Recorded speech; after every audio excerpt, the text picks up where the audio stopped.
बढ़ेंगे आगे और इसी के साथ अब बात करेंगे नोएडा की। नोएडा में जहां एक और बहुमंजिला इमारतें बन रही हैं, तो वहीं दूसरी ओर लग्जरी गाड़ियों में घूमते भूमाफिया भी नजर आ जाएंगे।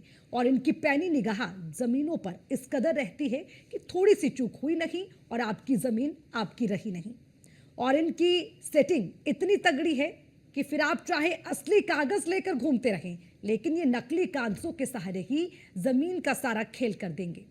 आप निचली अदालत से लेकर उच्च न्यायालय और उच्चतम न्यायालय तक में चले जाएंगे, फिर भी ये आपकी जमीन के लिए फर्जी कागजों के सहारे जोक की तरह चिपक जाएंगे और आपके पीछे तब तक पड़े रहेंगे जब तक ये अपने मंसूबों में कामयाब नहीं हो जाते।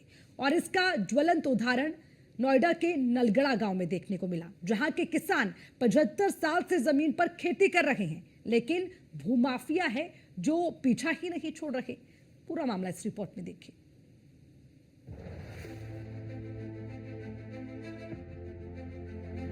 जहां तक आपकी नजर जाएगी, दूर दूर तक ये जो खेत दिखाई दे रहे हैं, ये उन 61 खातेदारों की जमीन है जो पिछले 75 सालों से इस जमीन पर खेती करते आ रहे हैं। इन किसानों की 927 बीघा जमीन पर खेती करते हुए कई पीढ़ी गुजर गई, लेकिन अब इस हरी भरी जमीन पर कुछ भूमाफियाओं की काली नजर पड़ गई है।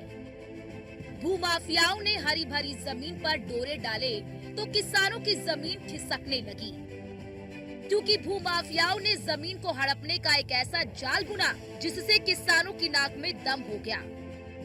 दरअसल कुछ शातिर किस्म के भूमाफियाओं ने फर्जी पट्टे के सहारे इन जमीनों पर अपना दावा ठोक दिया।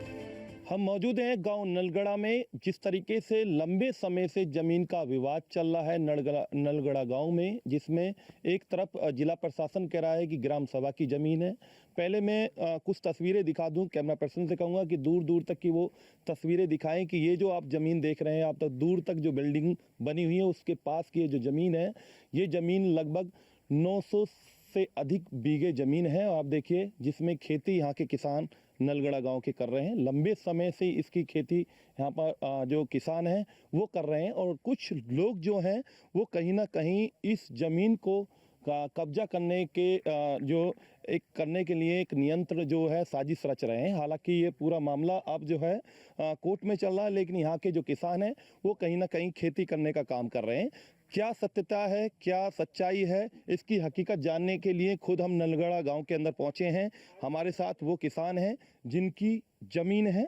क्या सत्यता है, आप काफ़ी लंबे समय से इसकी लड़ाई लड़ रहे हैं। आप बताइए कि ये ज़मीन कितनी है और कौन लोग हैं जो इस ज़मीन में जो है कहीं ना कहीं फंसाने में जुटे हुए हैं, कोर्ट में झूठे झूठे पत्र दाखिल कर रहे हैं। क्या सत्यता, आप बताइए, हकीकत क्या है? सत्यता ये है कि जी हमारे बुजुर्ग सन 50 में यहाँ आ गए थे और तभी से इस जंगल को आबाद करा और इसकी लगातार हम उस टाइम से खेती कर रहे हैं। उसी दरमियान हमारा जो मेन ज़मींदार से उनसे हमारा विवाद चल पड़ता है। सन 52 में केस शुरू हो जाता, जो हम लड़ते लड़ते नीचे 2 कोर्टों से हम जीत के हाई कोर्ट जीते। फिर ये केस चला गया सुप्रीम कोर्ट में। वहाँ से सुप्रीम कोर्ट ने सन 2000 में से वेट करके सीओ चकबंदी दादरी को भेज दिया। सीओ चकबंदी दादरी ने 2004 में हमारी फेवर में कर दिया। उसके बाद एसओसी के चला गया, एसओसी ने भी हमारे फेवर में कर दिया। और ये जो सारी कार्रवाई हुई है सन 2000 में, ये सुप्रीम कोर्ट के आदेश से हुई है। सुप्रीम कोर्ट ने सीओ को भेजा कि आप मौके पर देखिए कि इस ज़मीन पे कौन काबिज है। तो उन्होंने मौका माना करा, बाकायदा सीओ साहब यहाँ आए, उन्होंने देखा और उन्होंने कहा कि ये आदमी ज़मीन जोत रहे हैं। और तभी से हम लगातार 70-75 साल से इस पर खेती करते आ रहे हैं। पर ज़मीन जिस टाइम हम आए थे उस टाइम पे यहाँ कोई फ्री में भी नहीं आना चाहता था। ज़मीन महंगी होने से, ज़मीन नोएडा की होने से अब इसमें बहुत से लोग ऐसे हैं जिनकी आंखें इस पर लगी हुई हैं। वो इसको चाहते हैं, इसमें बढ़ना चाहते हैं, इसमें नए नए विवाद पैदा कर देते हैं। इसमें एक तो मेन हमारा यहाँ का एक हिस्ट्री टीचर बदमाश है जिसका नाम है प्रकाश सिंह लखलावणी। वो लगातार हमें परेशान करता है, कभी एप्लीकेशन लगा दी, कभी कुछ हो गई, कभी ये हो गया। तो ये चीज़ें बाकी हम लड़ रहे हैं लगातार। सुप्रीम कोर्ट के आदेश से सारा कुछ हुआ है। आज भी हम इस पर खेती कर रहे हैं। हम कानूनी लड़ाई लड़ रहे हैं, हम निजी विवाद में नहीं पड़ना चाहते। जबकि ये लोग हमें निजी विवाद में पड़ना चाहते हैं, ये हमसे लड़ें और ये झगड़ें और ये पुलिस में केस हो और ये बंद हो। हम उधर नहीं जाना चाहते। हमारी रोजी रोटी, हम तो अपनी मेहनत की खा रहे हैं, मेहनत की खाते रहेंगे। ये चीज़ है जी। पट्टों का भी जिक्र किया जा रहा है, इस जमीन के पट्टे हैं, कोई कह रहा सीलिंग के पट्टे हैं। अब तक क्या इस मामले में क्या कार्रवाई हुई है? पट्टे ऐसा था जी, इस ज़मीन को केवल 86 में किसी प्रशासनिक अधिकारियों ने मिली भगत से इसे केवल ग्राम सभा कर दिया, एक आदमी के उस पर। वो ग्राम सभा 4 साल रही, उसी दरमियान उन्होंने जल्दबाजी में, हम तो अभी 50 साल से ये लड़ रहे हैं कि ज़मीन हमारी है, सरकार कह रही है हमारी है, उसी दरमियान उन्होंने पट्टे कर दिए। केस चल रहा है हाई कोर्ट में, उसके बाद में सुप्रीम कोर्ट में चल रहा है, और ये पट्टे कर रहे हैं नीचे।